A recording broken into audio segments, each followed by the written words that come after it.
Hi, welcome back. A bit of an exciting one this week. So, as someone who's been quite passionate about making 3D printed props and models, it's always been a bit of a pipe dream of mine to own a big ass 3D printer so I could print my own helmets rather than have to pay to outsource them to various printers on Etsy who do a wonderful job, but it would be great to be able to do everything in house. I dabbled in 3D printing about 4 years ago, making tiny little miniatures and stuff with quite a small resin 3D printer with a print area about the size of the palm of your hand. But as someone who dreams a little bigger and wants to make helmets and costumes, it really didn't cut the mustard. Eventually, I retired it when my wife moved in because I needed the spare room for an office. But in a mad twist of fate, the stars aligned and I was able to score a very large 3D printer for a very small sum of money, which is incredibly exciting. So I'm going to introduce you to the machine, give it a little review, and show the first model I've made with it.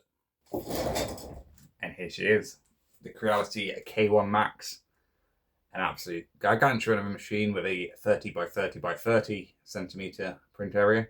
So it'll be perfect for most helmets and quite a few other human-sized props. I would quite like an Iron Man suit, but we'll get to that in due course.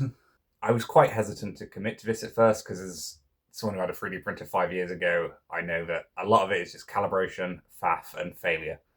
So I wasn't quite prepared for that stress, but hearing good reviews on this, it was time to give it a go. What the hell was that? But honestly, it's been an absolute joy to use. As you can see, it's a nice little enclosed area next to the open window as well. Oh! So I can get some ventilation going on in the one room of the flat that is cat free. And it hasn't failed once. So I set this up at the start of the week. It is now Thursday. And out of the box, it was pretty good. The touchscreen, the cable attachment to the motherboard just fell right off, so I had to unscrew everything and repair that. But I assume that's just a minor factory error. Very fixable. Luckily, I didn't make it worse. And then from there on in, it just worked straight up. I printed the little boat and benchy. Anyone with a 3D printer would recognize this iconic little guy. And that's where it starts. The hunger. And this is probably where it ends. But being so happy with the little benchy, no complaints. He's very well printed. So I wanted to jump in and test something much larger and make a mask-sized print straight off the bat.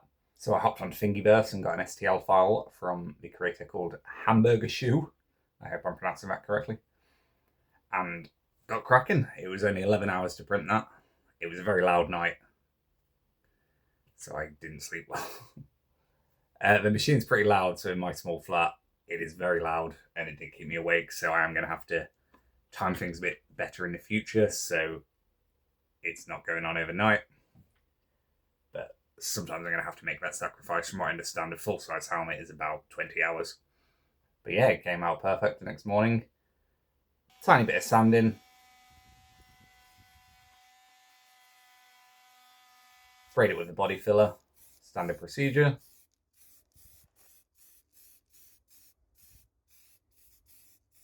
Primed it black.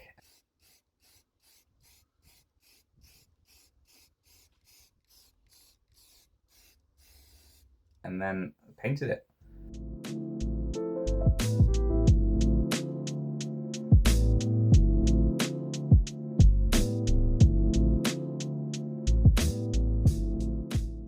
So within 24 hours,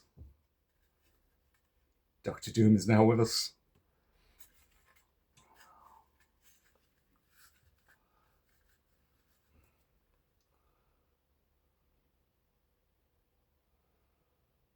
And I'm incredibly happy with that print for just a quick one-day make.